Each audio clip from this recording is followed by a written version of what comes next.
هلو جايز. انا اوجه كلامي لحماتي. لا، نو، مش لحماتي.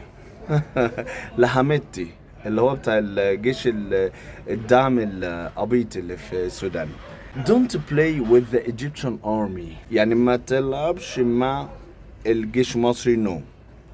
ليه بقى؟ انا عايش وسط Egyptians، انا عايش في ايجيبت، وانا عارف الناس دي كويس، ما بتهزرش. اديك انت شفت، كنت قاعد كده فجأة لقيت قوات مجهولة فشهتكوا.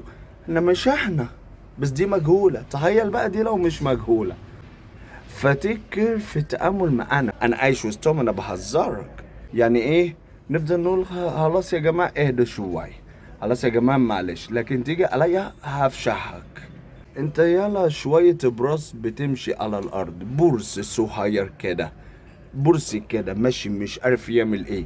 شوية ناس ناقص تتحنقوا بمطاوي. احنا في ايجيبت كده، انا قاعد وسطهم بقول لك الناس هنا بتقرقش طلقة. بص، هتبقى وحشة عندكم وعليكم. مش احنا تمام كده كده. اه، ناس بنحب كل الدنيا، فاهم؟ بنحب كل الدنيا، لكن تيجي عليا نو. انا ما اضمنش. انا افتكر يا حماتي، اهدي شويه، ما تفتكرش شويه الذهب والحاجات دي بياكل. نو، ده احنا بناكل فرشه وكرشه هنا في ايجيبت. ها؟ يعني نيجي ناكلكم؟ عيب، احترم نفسك. وبالنسبة بقى للحمار اللي طلع يتكلم على الريليشن شيب بين ايجيبشنز والسودان، يا اللي طلع يتكلم عن المصريين والسودانيين كده. عايز ايه يا ابن القبيط انت؟ عاوز إيه انت؟ عايز ايه يا ضياهطل انت؟ طبيط يلا، طبيط. ده احنا عندنا شارع اسمه مصر والسودان. يعني اصلا كده في ايجيبت في مصر والسودان. احنا اصلا كنا دولة واحدة يا ابن القبيط انت. ليك انت مش عارف بس حاجة، انت شبه هلة السنان عمال تتكلم. يلا، ده انت لو جيت هنا ايجيبت نفتكرك سجارة.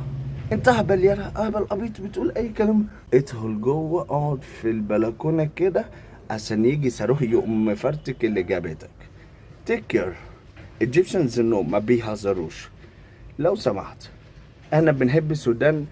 احنا والسودان كنا بلد واحدة يا هبل.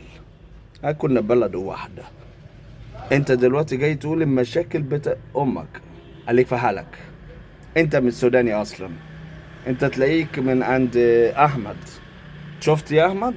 كنا بنقول لك زمان يا ابي، بنحترمك، ما بقناش نقول لك يا احمد. ليه انت اتقل شويه علينا؟ جاي لك برضه.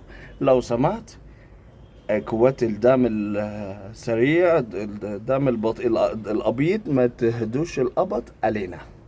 تكر من ايجيبشن ارمي. اوكي. يلا باي باي.